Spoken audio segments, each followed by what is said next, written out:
Yeah. Hello, hello, hello. Oh, you are live. That's new. I've never seen that before. Did you see the you are live come across the screen? No. That's new. I have never seen that before. Hello, hello, hello. Good afternoon, good evening, good morning, depending on where you are and when you're watching this. If you're watching it live or you're watching the replay, this is the Melanated Air Hour. For the next 1 hour, we are going to come across your airways and bring you dope melanin conversation. Today, we're talking about Snoop Dogg not repurchasing, I think purchasing Death Row Records. That's our conversation today. The actual title of this is Reclaiming Your Brand. Today, you might get three of us, but for right now, you have two of us. You have myself at I am Lene Javette, and you have the beautiful Miss Faye Bishop at Miss Faye Bishop. If you are, Hello. hello, my dear, how are you today? I am doing wonderful. How are you? I am great, Glowing. girl. I'm in Atlanta today, chilling. Got this beautiful sunlight hitting my melanin skin. I'm feeling cute today. I'm like, this is natural light. I don't got near sunlight on, not a light on in the whole room. I'm feeling good today. Good. Yeah. So today we are talking about Snoop Dogg buying Death Row Records. Come on now. If you are just tuning in, Madam President, I'm going to introduce you 1 second. If you're just tuning in, give us one of your favorite Snoop Doggy Dogg songs or one of your favorite Death Row songs. If you're watching this, you're probably in our age range, so you probably grew up on Death Row. I'm from California. I'm a California girl, so I love me some Death Row Records, which usually surprises people. They're like, "You don't look like a rap kind of girl," and I'm not really a rap kind of girl, but I'm a DJ Quick kind of girl. I'm a DMX kind of girl. I'm a Snoop Dogg kind of girl, Dog Pound kind of girl. I'm West Coast rap. I'll say that I'm West Coast rap. So, hello, Madam President. How are you today? I am well, thank you. Hey, hey, hey. This hair is just flowy, okay? It's good. Hey, girl, I've been using that Go Sleek thing you've been seeing in on social media lately. It looks like a little sponge roller. Oh yeah. Oh my God. Girl, I love. Look at this is Look straight at Go Sleek. that. It's beautiful. I Yeah. I gotta love get me one of them. I Yeah. love it. I've been trying to do little infomercials because it's hard to find a good product that you see online and can use. I love it. So, Death Row. Are you guys familiar with Death Row? You guys go. Did you guys? Okay, so I know you're in New York. No, no, no, no. That's Keisha. Where are you at, Faye? I am 2 hours from New York. I'm in Pennsylvania. Did you grow up on Death Philly. Row? All Did you right. listen to Death Row back in the Philly. day? So Philly, you might as well say Philly, New York, because East Coast rap is East Coast rap. And a lot of people don't know. East Coast rap kind of was born, the first rap to be born on radio, and it was born on radio here in Philly. Okay. Lady B. If are not familiar with Lady B, guys, go look her up. She was a hip hop DJ and rapper, female rapper, who worked at a radio station in Philadelphia many, many years ago. It was in the 80s, late 70s, 80s. And she is the woman who debuted rap music, brought rap music to radio. Because remember, Okay. hip hop started on the block. It started at the clubs and the parties, and it started with the DJs and the graffiti. So, yes, I am East Coast rap. All right. Cool. Madam President, was you listening to Death Row back in the day? Man, let me tell you something. I am definitely the East Coast, West Coast, was part of the battle growing up. I think I was like in fifth grade, and the guys used to like be fighting in the lunchroom about like, I'm West Coast and I'm East Coast, and like it used to be fun when we were younger. So like we probably really didn't kind of like really understand what was going on. But that was our time. We was feeling it. And if you look at like the nostalgia right now, people are trying to get back to the 90s. If you look at some of the artwork that's going on, people love the 90s and what it was for the culture of, I use that word very, very tight because, Black folks and culture, that's a whole nother subject. But all that to say, yes, I'm a part of that rap gang, and I love the music that was coming out of it. Even though Maya Angelou then was like, calling them ladies bees and stuff, we still Mhm. used to turn it up. Yeah. Death Row was definitely, I think, instrumental just in the shift of music. If we and it's a delicate thing to say. I wish we could go back to the music of the '90s of when Tupac and Snoop was on the label. And Death Row was putting out some dope music back then. They Music has were. changed a lot, right? The music we hear now. and sometimes I listen to today's music and our music of our time, and it's similar, but it's different, right? Like our music still glorified guns and called women bitches and guns, you know what I'm saying? But today they're so descriptive and nasty in their music. Like, we still have fucking police. Like we were still, riding and moving, taking our music somewhere, right? We still have Public Enemy and things of that. Today is just all nasty. It's all nasty music today. So Death Row is now owned by Snoop Dogg. Here for fun fact, I don't know if you guys knew this. I did not know this before I read this, but Death Row was actually founded by Dr. Dre, Suge Knight, the DOC, and Dick Griffey in 1991. I did not know that the DOC was a founder of Death Row. Did you guys know that before this? I did. I also know about the accident that took DOC's voice. I know he was also very instrumental in a lot of the writing and production that took place there too. I knew that, but I didn't know he was. I knew that piece. I did not know that he was a founder. Okay, so Snoop is one of the legendary artists who got his start at the labels, so it's only fitting that he will now take the reins. What do you think it means for Death Row Records now that Snoop is the owner? What can we expect? Well, to my understanding, when I read the article, it sounds like his goal was to buy back the label to acquire his music rights and his publishing. And if that's what it took to get that back, to claim his rightful ownership and reclaim his brand, I'm all for it. Now, where he decides to go in terms of the direction he wants to actually take the label, that's a different story, because Death Row, a lot happened there. It so much controversy, Tupac's death, the gang affiliation. It has such nasty affiliations associated with the brand. Mm-hmm. So it's going to be interesting to see what he does with that part of it.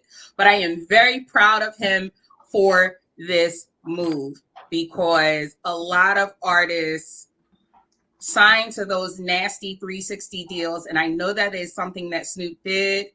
And he wanted to get his rights back, his publishing backs. And he was able, in addition to his own, acquire the music rights and publishing of other artists on Death Row. And it's a celebration for music right now, considering what it is he did. Elias Savastano, I hope I didn't butcher your name, said, West Side, I'm with you. I would throw my dub right now. It's a little bit raggedy, so here we go again. Because I'm from California, so I believe in the West Side. You brought up a good point on reclaiming his brand, Faye. Do you think that the Death Row brand can be, I don't know if refurbished is the right word. I don't know if made clean is the right word, but what do we think about for Death Row branding going forward? Music is not dealt with and handled the way it was when Suge was running Death Row. And to your point, Death Row got a very gangster-ish rep back in those days. And since business is not handled that way, what do you think about the brand of Death Row going forward? I say salvage. Thank you, Jerry. Salvage. Look at y'all. Come through, Jerry. Can it be salvaged? Yeah. No, I personally think that I can't even think of a Death Row song in 2010 that was on air. I can't even think of a Death Row song. Not that they don't have classics, though, because the classics are definitely there.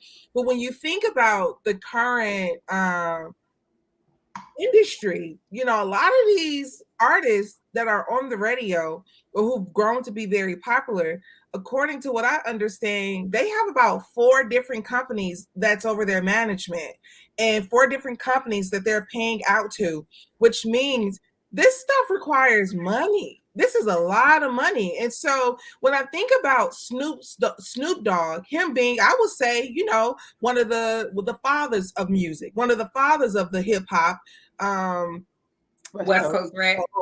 Mm-hmm. Yeah. I said the hip hop like an old grandma. Why did I say that? I'm tripping. But being a godfather of hip hop, I will say that I just personally don't know when the last time he had a hit that we were bumping on the radio. Like, think about this. When were you at a setting and you was like, hey, I got some Snoop Dogg, you know?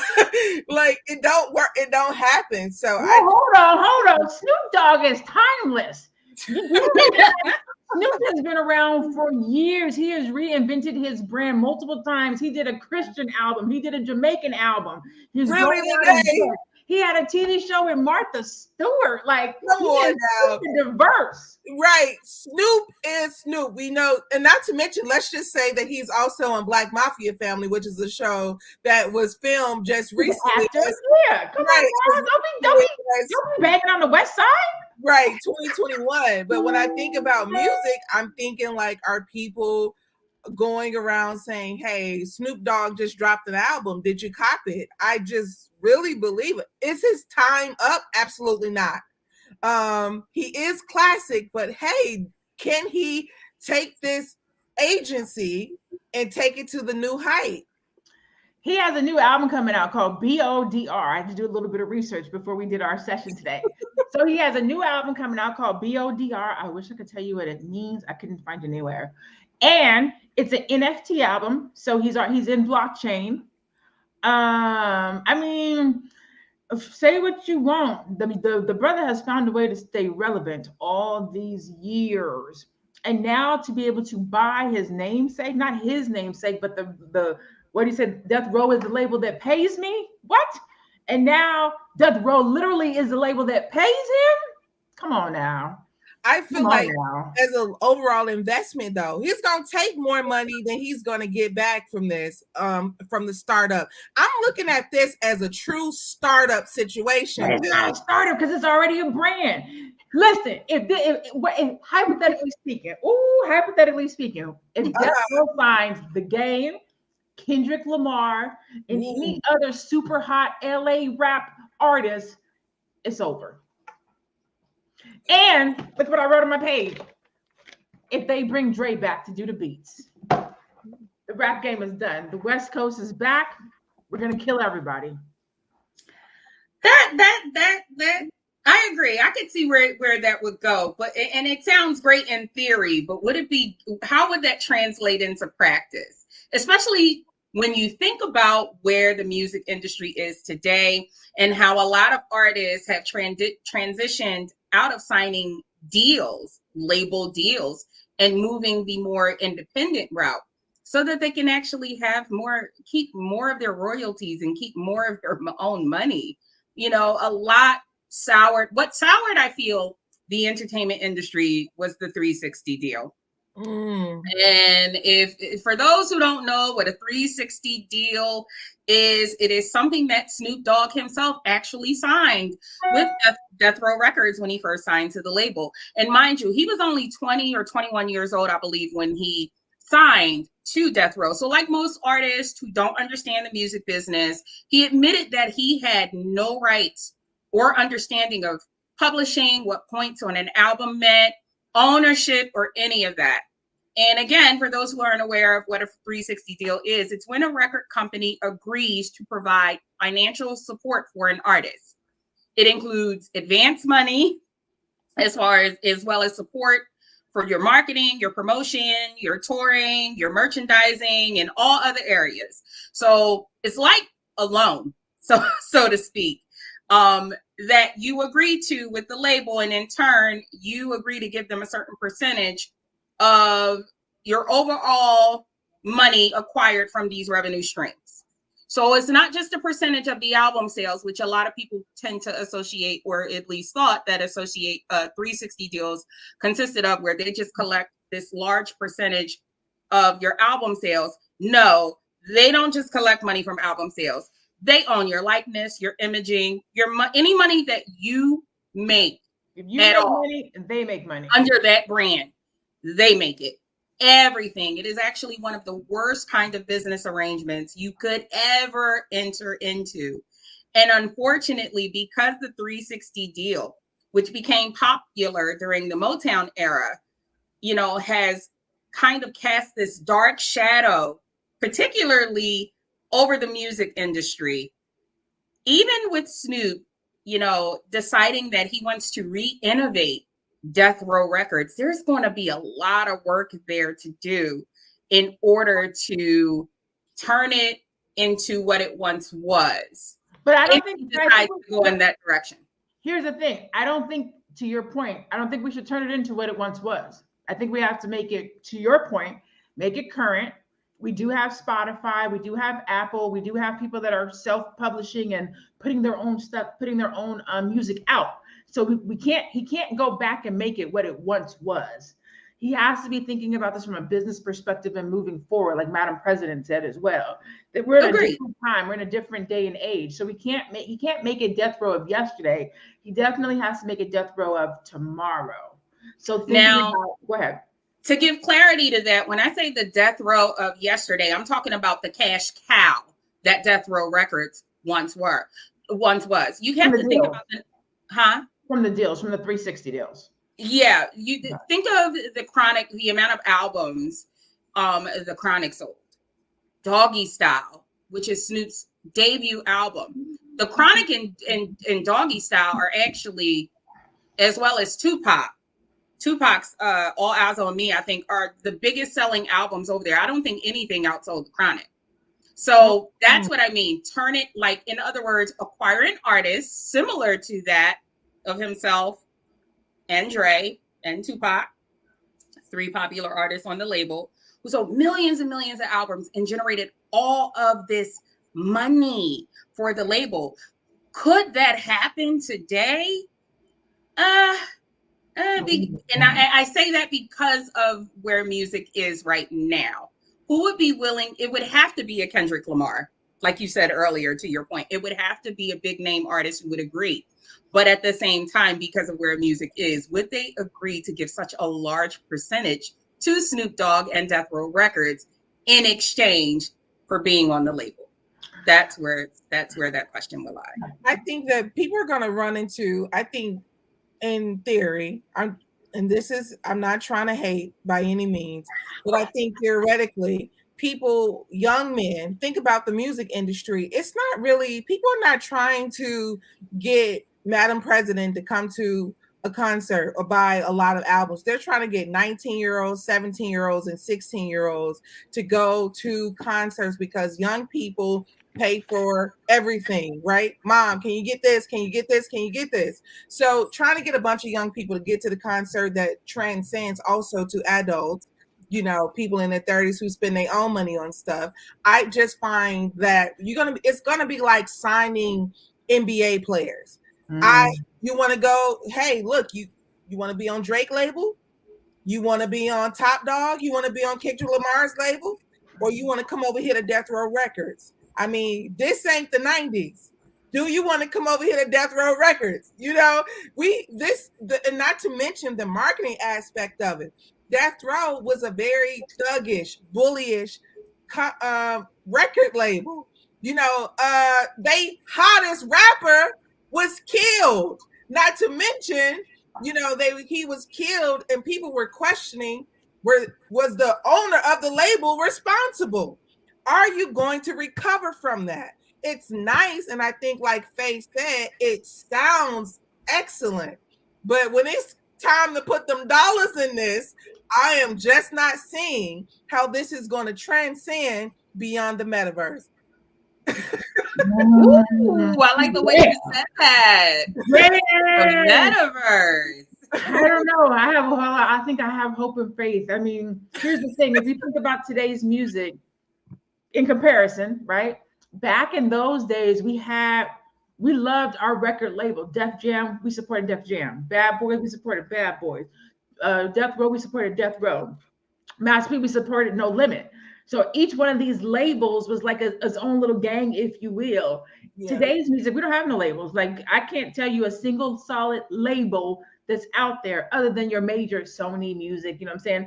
But they don't, pardon my language, bang their label today like they used to back then. 50 Cent, Aftermath, like we used to know the label and we supported the artist on the label.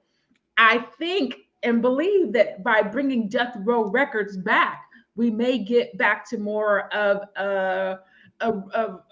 record labels and or families. But if we do that, we can't go back to 360 deals. And my thought would be that because Snoop Dogg has lived through that era and had that experience, and now that he has his namesake back, that he would be more cognitive of that. Not just that, but the fact that music is different. You really can't do a 360 deal because somebody could just go out and do their own record. Also, here, let me ask you this, Lene and Faye. Do you think that it's not within the best benefit to, like, this label is not going to reach out to artists and say, hey, let me teach you how to be an independent artist. We always talk about this even behind the chat, is being fair in business does not make you a whole bunch of money. So this is not going to be some kind of revolutionary business module. I can imagine this is going to have to be lucrative. Now, let's talk about Snoop Dogg's and his businesses. How many businesses does Snoop Dogg have that he has successfully ran and been a part of? That's a good question. I do know he had the football team, the junior football team that his son played for. He had that for almost 10 years. I forget what league it was. I can actually look it up right now. In terms of other businesses, I'm honestly can't say that I'm familiar. I'm not. Okay. So according to this, it says Snoop Dogg's net worth is about 150 million. So he's a little bit wealthier than I initially had suspected. What are Snoop Dogg's investments? So the Dogg father, otherwise known as Calvin Brothers, is co-founder of LA-based VC fund Casa Verde. The firm is today announcing its first investment into continental Europe, their first investment in Europe. So he has some business ventures that we're not aware of. He has the wine. I know he has the wine out right now. Movies. I want us to be careful when we go off of estimated net worth online. I always tell people that be careful with that, because that information is based on brand, not your actual net worth. It's not information that's collected from a tax sheet. It's information that's based on what it is your brand is technically would be worth. Yeah, they're usually wrong. Yeah, they are always dead wrong. I forget what artist it was. It was an Atlanta artist who said that Forbes had him worth $10 million. And he was like, where the heck did they get that from? The one from Love and Hip Hop Atlanta. The one that says, meet me at the mall, it's going down. He had like one hit that was really popular. I forget his name. He said that he was like, where the hell did they get that figure from? I didn't have that kind of money. He said, I had money, but it wasn't that. So just everybody, I say that to the audience, because when you hear that estimated, just keep in mind it's an estimate. It's not based on an actual figure.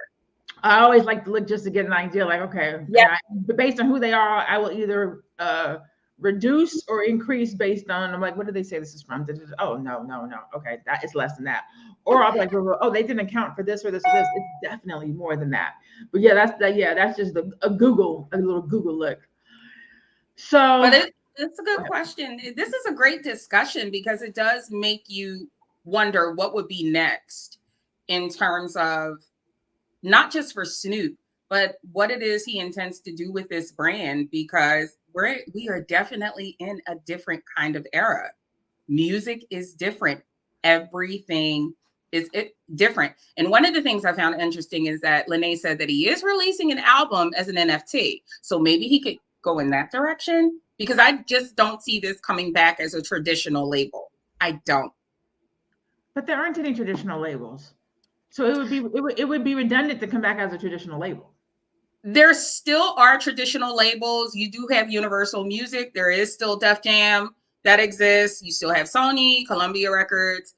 They're just not the urban. I'm talking about like more of your urban, like label. A band. Well, I see what you mean. Yeah. That's why I said it's going to be interesting to see what he does with it, because Death Row once was making over $100 million a year. Ooh, that's a lot of money. If I $100 million a year for almost 5 years that they were major like that.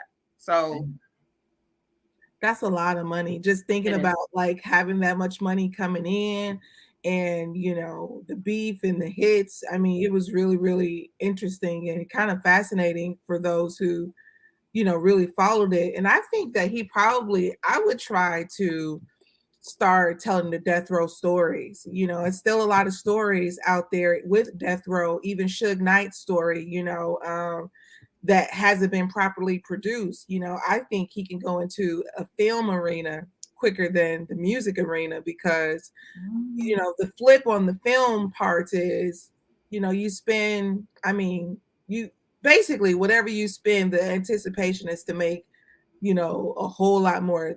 Tyler Perry himself will probably spend $7 million, $5 to $7 million, and he probably gets 50 million. That's not a good example though, because his wigs be raggedy for his 7 million. No, but let me He need to increase his budget like to 15 at least. No, but let me tell you some of the positive on spending. So sometimes the way we talk about money, it's easy to roll off the tongue, right? But acquiring $7 million, like if I had $7 million sitting under my bed right now, it's unbelievable, because people like, how do you get that kind of money? But people have mastered how to get that kind of money. And the thing, although that Tyler Perry may have that, some people may feel like, it's not great work. What it is done, it has worked. It has worked for the audience that continues to go and support and say, this works just fine for me, and it brings in a lot of money, because so whenever you do make a movie, you don't want to go in the movie spending $100 million and making $100 million. No, you don't. But you went from 7 to 100. I'm saying if you can spend 7 million, increase it to maybe 8 or 9, and get a budget that puts out. Now, I say that to say a lot of his, his major films like Lionsgate films, those are usually pretty good. But some of his smaller budget films, you can see that they're a smaller budget. When I think about Death Row too, I think about Ice Cube, and Ice Cube has done magnificent when it comes to business adventure. When I think about Dr. Dre, I think Dr. Dre, and here's the thing too, this is something that we can really spin on, how being talented is not enough. Being skilled gets you further than just being talented. Why is Dr. Dre sitting around with $1 billion? Because he's not just Dr. Dre, he's an engineer. I'm a musical engineer. I can make the music. I don't have to be an artist. See, when you're just an artist, and this is what they don't teach our Black youth, is when you just an artist, you just Jay-Z. It's one Jay-Z. They trying to get one Grammy, one rapper on stage. But when you're an engineer, you got Jay-Z coming, you got Drake coming, you got the next person coming. It's nonstop when you're an engineer. You on hit after hit after hit. And then, like, when you think about Snoop Dogg, he's predominantly been an artist. He's been a rapper. You don't see Snoop Dogg in a lot of the business side of the arena when you think of Death Row too, and the people in that industry with them. I think Death Row needs to bring Dre back so that they can have a dope engineer. And if they bring, let me think about that. When Dre was there, he was the engineer for The Chronic, and for the first 2 or 3 albums, he was Tupac's, etc. When Dre left, that's when Death Row started falling apart a little bit. It did, because Dre outed the fact that they were being signed to very bad deals. He left over that reason, and he started Aftermath. Remember, he left Death Row and moved on, and started Aftermath, and that's how he became associated with Universal Music and Jimmy Iovine, who is also his partner with the Beats headphones, his business partner. So, and that's been a great relationship that's been incredibly lucrative for Dr. Dre. But you're right, when Dr. Dre left, that is exactly, it started the collapse. It was like the beginning of the end. I know that Snoop, after Tupac's death, Snoop wanted out. He admitted that. He wanted to do away with the beefs. He wanted to make nice with Bad Boy Records and Diddy. And Suge just was not having it. And it was Master P who stepped in And Master P not only stepped in, but Master P taught him the business end. He taught Snoop the business end. He moved him to New Orleans. He got cars and a home that was actually put in Snoop's name, because Snoop admitted a lot of what was going on, a lot of the cars, and this is the biggest mistake a lot of people tend to make when they see a lot of rap stars. They see the cars, they see the jewelry, they see the $1 million homes. That's not necessarily items that are in the artist's name. A lot of times it is in the name of the record label. This is part of that 360 deal. They front all of that for you, you know, hoping that you're going to be this basically Nike or Adidas or Coca-Cola kind of brand for the label that's going to generate a lot of money, that's going to return the money that they was able to front in order for you to do that. And Snoop put it out there that nothing was in his name. Nothing. So it was Master P that helped to get Snoop out of that contract and help. And at that point, Tupac was dead. Dre is gone. That was the end of it. Yeah. At that point, I think Snoop was on his way to jail for the first time. First time he went to jail. Listening to you talk, those 360 deals are crazy, because if the label owns the car, right? So that's their investment. You drive the car, it's still theirs. They sell it, they get the money. They probably charge you a percentage to drive the car because you don't have one. So not only do we own the car, we're going to charge you to drive the car. The car still belongs to us. We're going to resell it, get the money back for the car. You just be out. You just out in them deals. You are. And the best way to make sure, because that even happens now. And this is, I believe, in a previous conversation we had on this platform just a week ago when we talked about contracts, understanding the business end of it. You know, the best way to make sure that this doesn't happen to you or anyone you know is to protect your brand and your business with copyright, understanding what publishing is, understanding points, the point system. I mean, it's YouTube, all of that. They collect, a lot of people don't know this. And again, back to the contract and the royalties and the publishing. Did you all know that YouTube collects a percentage of super chats? That money doesn't always go directly to said person that you're donating it to online. YouTube collects their percent and the content creator collects their percent. So although it's not the 360 deal, these platforms are still operating in a fashion where they're going to get theirs.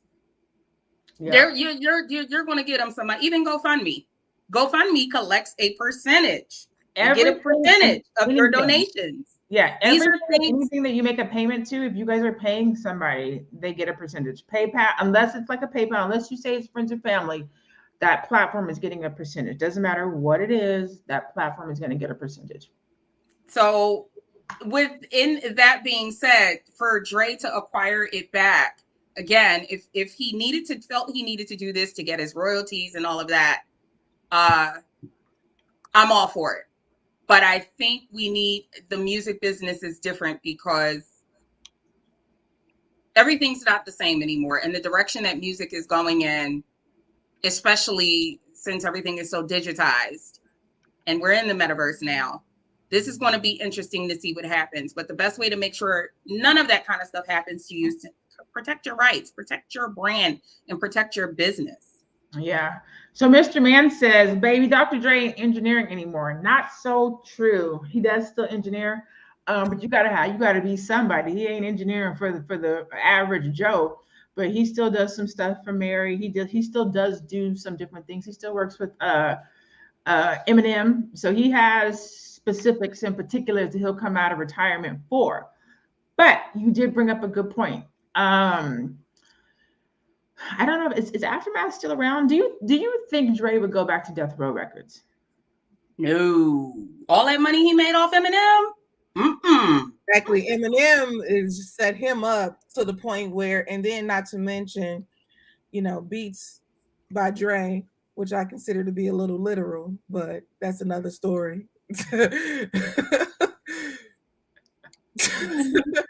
But he has a label. Again, labels aren't like what they were like back in the day. So I don't even know if Aftermath is like still a technical, you know what I'm saying? But But let me tell you something though. It's interesting that you say that. Something that is popular, Lene, are producers.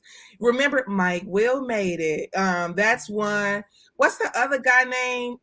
He does a lot of Summer Walker stuff. London on the track. Like this, and this younger. This is younger stuff. Like, right? You like, huh? These aren't labels, but these are producers. So now the producers are kind of like the wave. So producers are really in the industry making a big old thing. I can't think of. You remember back in the day, Just Blaze, he used to be on there. I don't know Switz Beats' thing, and I don't know I know Neptunes may have a thing. I can't remember, but is DJ Khaled a producer? Yes, he is. Okay, so that's okay. Now I know the language. Okay, thank you. I'm with you. Young John was a producer too, wasn't he? Wasn't he? Or was he just a DJ? Young John. Lil John. Ooh, Lil John. Somebody said we aging ourselves a business. Somebody said y'all aging us, making us sound like we in our 70s. When you say Young John, that's what you just did to us, Faye. Young John. It's so many Lils and Youngs. Oh God. Right. Yeah. I just showed my age with that one. Michelle Dyer says Swiss Beats uses It's Showtime. Okay. Good to know. Yes. But yeah, producers are kind of stepping in and becoming the ish these days. I don't know why I pick and choose what cuss words I'm gonna use, the ish. But yeah, producers are, I guess that's how music goes. Sometimes it's the label, and then it goes from the label to the artist. Now it's going from the artist to the producer. Like the producer is the hot stuff, DJ Khaled. And another one. Yep, yeah. That's how it goes. But it's all gonna circle back. It's gonna circle back because I know some people are just real big music junkies. So one of my friends who is a big music junkie, and she is such a junkie where it's literally beyond just music. She got to know who wrote it, who produced it, where they did it at, like all of that, right? And so she talks about Top Dog a lot because she says a lot of her favorite artists are a part of Top Dog, which is Kendrick Lamar, SZA, and even if I had other names, you wouldn't know who they were. So it's like all of those people are under Top Dog, which has a niche, or niche, I should say. But I think that's what it is. It's gonna come back around though. It's gonna flip again. I want music to flip. I just want music overall to flip. I want music to flip. Today's music is nasty. Where is the love music? And here's the thing. I know Death Row is not going to bring back the love music. You know what I'm saying? What if they did Death Row Soul? And what if that Death Row came out with all soul music? I want music to be like where is today's Luther Vandross? Where is today's Whitney Houston? Where is today's Gap Band or just Keith Sweat or just Jodeci? Like, where is today's music? Like soul music, like something makes you feel good, make love. Like everything is so raunchy and hard and aggressive and straightforward. There's no romance. I literally have a playlist of stuff that predates 2010. I don't even know today's music. This is so bad. It's not just you. I'm on that same boat, Lene. I'm gonna send you some stuff because I like Giveon or Giveon. I can't really. I don't know if it's Giveon, but he's really good. He got a very distinctive voice, and he sings those love songs. It's real good. I like him. I mean, you literally can just go to Apple Music and put your neo soul in and have those artists come up. But I will say that mainstream music, and this is where I fall. Mainstream music is not for everybody. But then guess what? If you're not a big music junkie, you don't go and search for new artists, right? So it's not a part, like, so we kind of just subjected to what's there, but what's playing on the radio. Exactly. And what's on the radio is a bunch of stuff that you already know we ain't getting paid off of. Like, just if you go to two different radio stations, the Black radio station is heavy on drugs and sex, And if you go to the white radio station, it's heavy on love and I found a boy I like and all of that stuff. But I've always, I hate to I've always found that odd. That point you just made, Madam President, why is that the case? Why is it when you go to the Black radio station, you hear drugs, sex, and murder and just destruction and basically just depressing music, and then you go to a B103 or in Philly it is, or Easy 101, something with an easy listening, or even a country music station, and they're talking about love. At worst case scenario, they'll just talk about how their cat died at best, or the dog died, but it's mostly filled with love. The only uplifting music, well, it used to be uplifting with Black music, but nowadays really is gospel. Back in the day, it used to be more than gospel. You can find a good, fun song and jam out, have a jam session. That's not the case anymore. Everything is drill and trap music.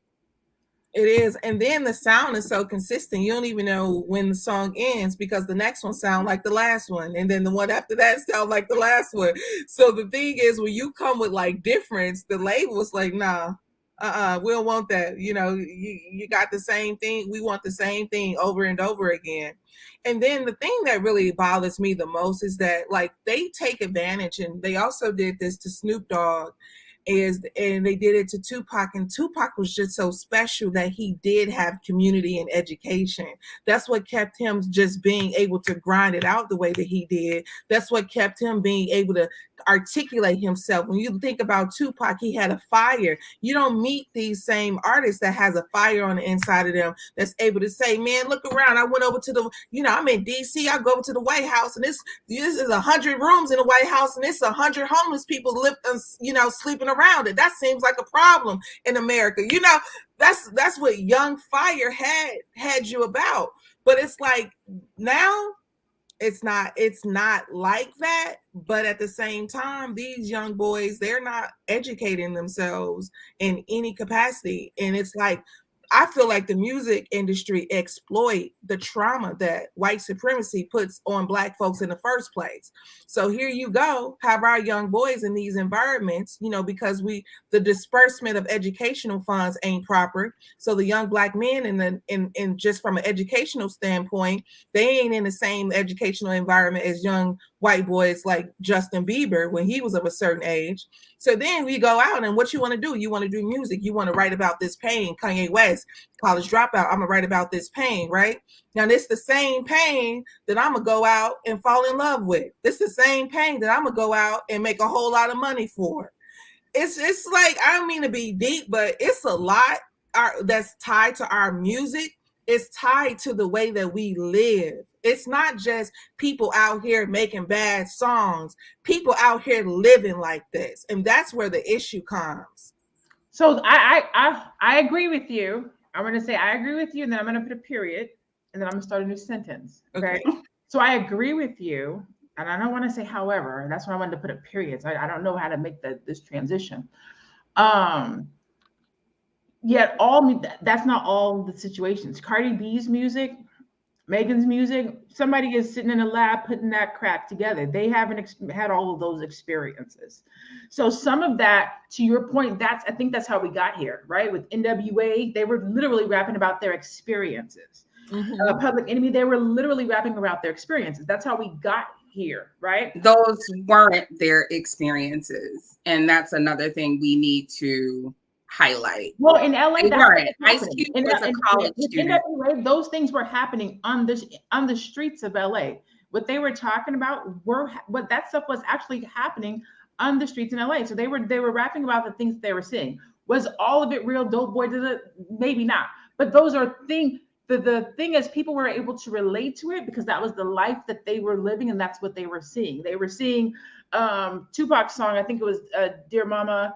or it might be that's not the one. I'm thinking of another one with the girl was doing drugs. I can't think of the song. Brenda had a baby. Yeah, like that's what people were experiencing. That stuff was really happening. Today's music, when you're listening to it, if we use that same frame, and they're glorifying Percocets and they're glorifying Molly's because of those glorifications, you basically have life imitating art. So now you have we have our kids out here doing Molly's because they think it's cool because the rappers are doing it. They're doing lean because the rappers are doing it because they think it's cool. So before you had art talking about life, now you have life mimicking art, and that's crazy and weird because, to your point, when you listen to the music, when you listen to love songs, you believe in love.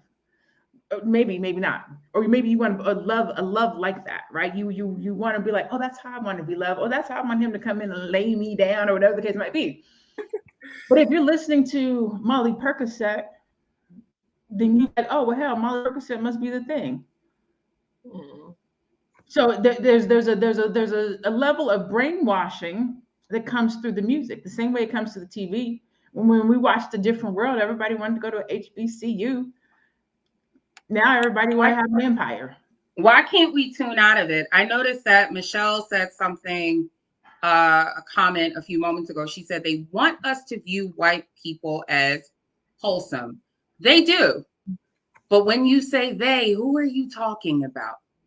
Because, and this is where my conservative side comes in. We can talk about them, the other persuasion, but I want to get to the point where we're going to have a conversation about why are we so complicit in exploiting ourselves? Why are we so complicit? They want us to view white people as wholesome. Why aren't we viewing black? Why are we complicit in allowing them to exploit us as being, hopeless, drug addicts, prostitutes, hookers, and whores, and all of that? Why are we okay with that? Because I'm going to tell you something that I've known just as a former world traveler. Most of the people all over the world, not just in the US, not just in the outer islands, but all over the world, they tend to get their ideas about Black people. They shape their opinions about Black people, especially westernized Black people, from entertainment and music. They get it from TV and music. Mm-hmm. We know that that's not how we are. We know who we really are and who we are at our core and at our roots as a people. But over in India, China, parts of Africa, I mean, you have even them who tend to look down at westernized Black folks because of what they see on TV and what they get, the messages that are coming out of the music. So we need to get to a point where, yes, we can talk about they and them all day long, but we need to reach the point where we are not so complicit anymore. For an example, I like Rihanna, right? I love her music. I don't want to be a pop singer.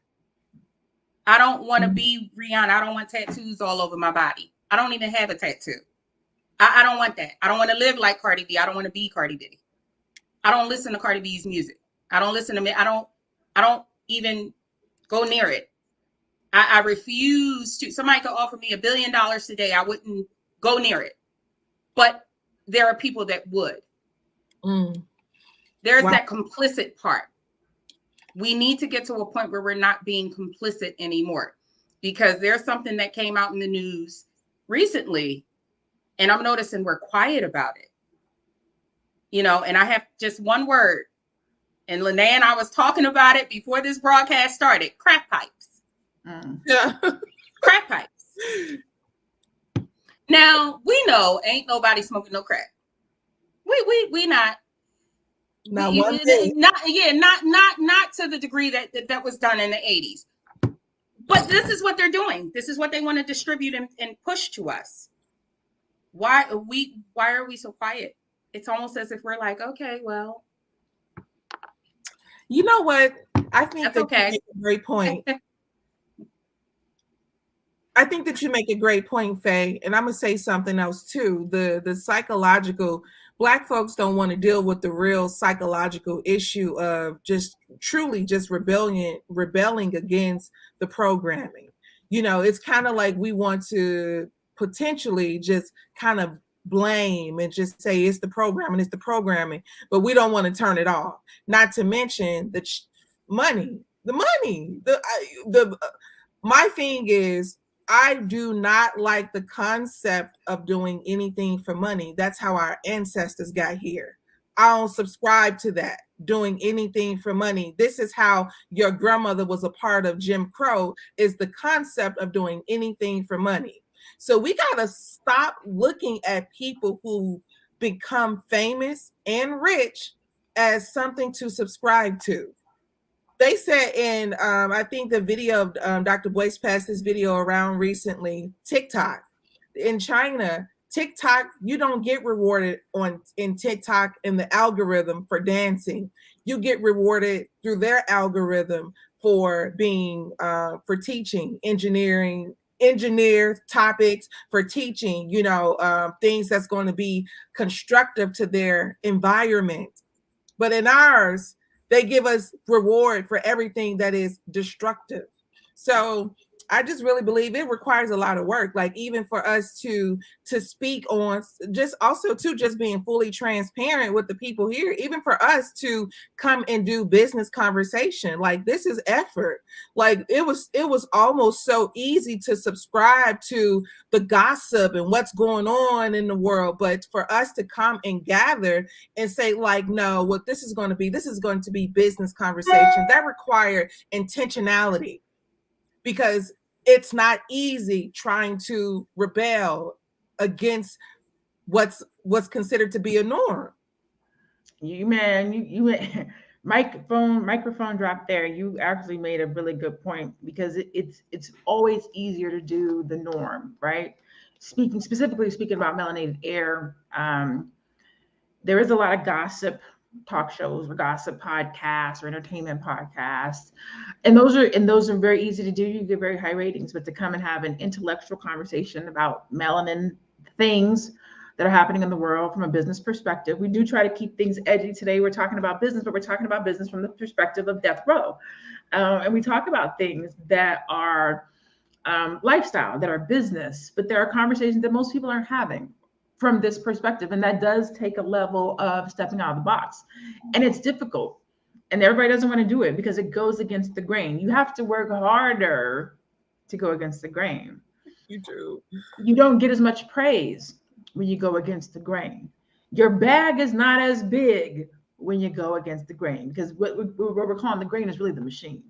It's really the propaganda. Mm-hmm. It's really what they want you to take and accept. And when you go against what I'm sorry, Faye, when you go against what the machine, the world, social media, the government, the whatever you want to call it, when you go against that, people don't understand. Like, why would you do that? Why would you fight? Why would you want to be different? Why do you want to do something different? Because we can't all, the blind is leading the blind. Most times in a day-to-day, the blind is leading the blind. We just blindly following. And if we don't have individuals that stand up and say, "Hey, hold on, maybe this not the right way. Maybe did anybody check upstairs? Did anybody check the back row? Somebody has to say that, or we just gonna all keep following the machine. They don't tell Faye I said they. We're gonna keep following them, and that has never gotten us anywhere good. That has never produced a good result. So we have to have individuals that say, hold on a second, this is not right. I hope and pray. My hope and prayer is that death row will do that. I hope and pray that Snoop has been in his career long enough. He has seen enough things and he has experienced enough things that he will say, this is not going to be the death row of yesterday. Let me build something better. Let me build something different. Let me build something new. That's my hope and prayer. Now, whether or not he does that, I don't know. But it is time for somebody to say, not on my watch. It's time for somebody to say, I'm not going to do this shit like they did it yesterday. I'm not going to go with what's cool and what's normal. I'm not going to follow the machine. Somebody has to say, we need to take our music back. We need to take our voice back. We need to take our youth back. I hope he says that. He has always been in some type of volunteer. He takes the youth seriously. He goes hard in the paint for his boys and his football team. I hope that he looks at taking Death Row back as a legacy move, and that he subscribes to his legacy being better than Suge Knight's legacy, and that he changes music. Between him, maybe Diddy, Jay-Z, maybe, like, they have an opportunity to take music back. They have been in their business and their careers long enough to say, hey, let's do something different. Music doesn't have to be ran and owned by these major corporations when we have YouTube, which is some of the reason why I think our music is all jacked up, is because we don't have MTV Music or 106 in Park, where stuff had to be there was the music police, right? It couldn't get on TV if it was overly sexualized. It couldn't get on TV if it had cuss words. It couldn't get on TV if it showed, you know what I'm saying? WAP couldn't be on TV on 106 in Park. That's true, right? But because now we can just throw this stuff out any old kind of way. There's no police. They're just throwing anything in front of our youth and in front of our kids. But if we had better producers and better management and better record companies who thought about us, and when I say us, our people, our community, our children first, music could be better. Imagery could be better. Sounds could be better. Propaganda could be better. I agree. And I think one of the biggest issues is that they do not allow the like, I feel like there's so many other good artists that don't get the mainstream help. So like, if you a good neo soul artist, think about it. Like, we got like Erykah Badu, Lauryn Hill, and now we got more artists now, but there are so many quality artists that can't get a good record deal. And it's because they're not talking about the vagina, or they're not willing to expose their breasts. But that shouldn't even be the standard or option to get a good record deal. And this is one of the reasons that it's just so problematic. We should really explore we should really explore how the music industry has been such a thief of Black excellence and money since its existence. When you think about every single Black artist started in music, that even Billie Holiday had a struggle with drugs while she was singing Strange Fruit, seeing her brothers and sisters be hung from a tree. And then if you fast forward to today, this is the music that we have. And then if you go into Motown, all of these men, what do? Alcoholism, drugs, attacks, money issues, exploitation from the company, being everything. Sam Cooke killed. His lawyer took all his money. Like, when I tell you, the record industry let my people go, you know what I'm saying? Like, you got to come to these folks like Moses, because they straight up got our brothers and sisters straight captive from this industry since the beginning of time, though. And it's kind of crazy. Lene, if you think about the 60s, the only people that really survived this industry are those who had some community support. Think about Aretha Franklin. Aretha Franklin said she used to roll up, pay me in cash. I ain't waiting. That's number one. Number two, I'm the queen of soul. And then, like, she had to get to a place where she said, I'm deciding.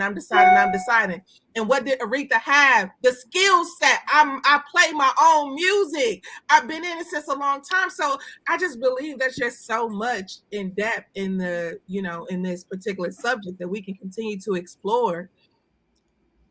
Yeah, I agree. And I'm with Lene. I hope that, and this has been such a very good conversation, Snoop Dogg with his take on reclaiming Death Row Records, which is a brand that he helped to build.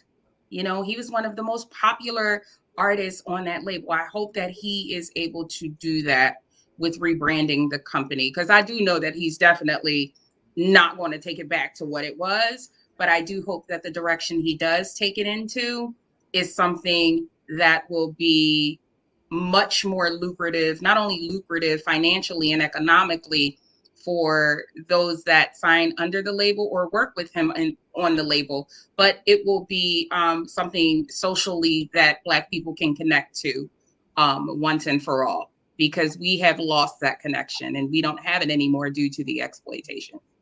Absolutely. Ooh, great conversation today, ladies.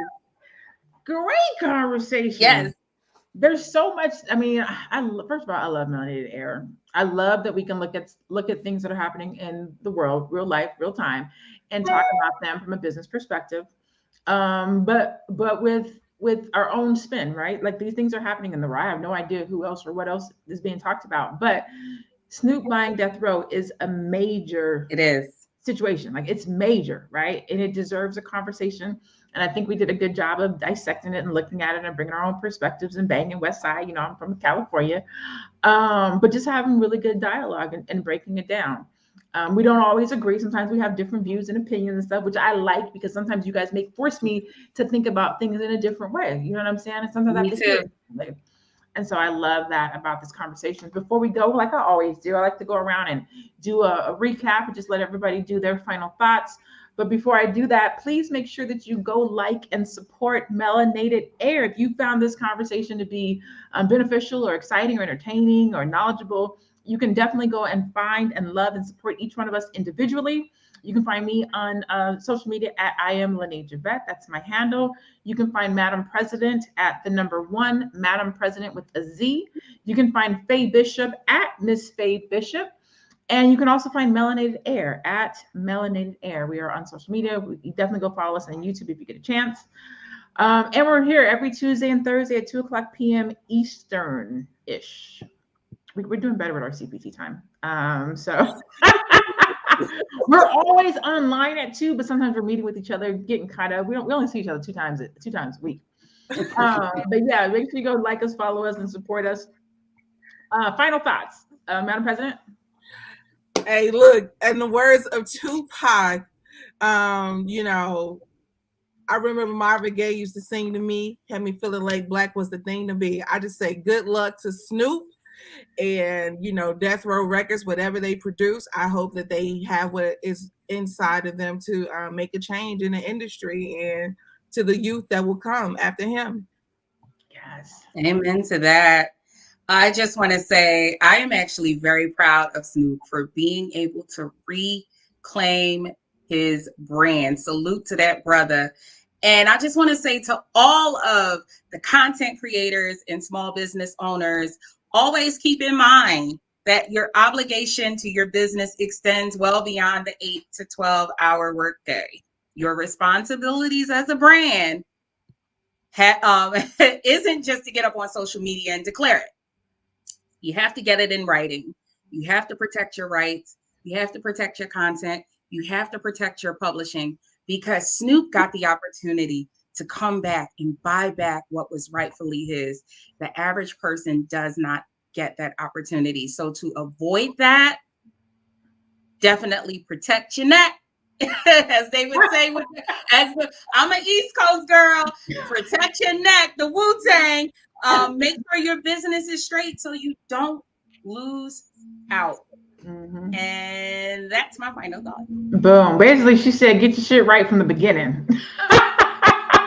Everybody don't have that opportunity to come back and buy back their brand. Mm-hmm. That's fantastic that he was able to do that. Yeah, Diddy did it just not too long ago with Sean John. I guess he sold it for $70 million. I think you bought it back for like $5 or something stupid. My numbers are way off, but it's something like that, where you get to come back and buy your brand. Hopefully, you know, he'll rebuild it, but that's a whole nother conversation. But yes, what Faye said, man, as Black people, business owners, entrepreneurs, self-employed, doesn't matter who you are, doesn't matter who you are or what you do, read your contracts, make sure you're protecting yourself, make sure you're reading the fine print, make sure that you don't have to come back, get everything set up correctly the first time. Again, whether that's you are an employee going into a job, and this is a whole different conversation, but I have a client who literally started her business because of something that happened at her job. She created this process at her job. And when she left, she was like, okay, I want to go teach this process. And they were like, you can't teach this process because you created this process at this job. So your process belongs to us. And she was like, no, it doesn't. And they were like, yeah, you signed this document that says anything that you create here belongs to us. She was like, no, I didn't sign that document. And they were like, it was in your new hire packet. And she was like, yeah, but I didn't sign it. They went and pulled her new hire packet. Lo and behold, she did not sign that paperwork. And so when she left her job, they had to rehire her as a contract to keep teaching the program that she created there. And they were her first customer. Woo! That's a power story right there, Lene. Yes. Yeah. Yes. So even for employment, read your contracts, see what you're signing, depending on the type of position that you have, because a lot of these employers say if you create something while you're working for them, that it belongs to them. So you can actually give away your intellectual property in a new hire contract, just signing away your stuff. And then you want to leave and take what you've learned there to go apply it someplace else in your own business, and you can't because it doesn't belong to you. So always read your contract. Doesn't matter if you're an entrepreneur or you're not an entrepreneur. If you are signing your name, read it. Okay. So congrats to Snoop Dogg. Congrats to the West Side. California love all day, baby. I'm from Cali. I kill a Cali. Y'all can probably tell.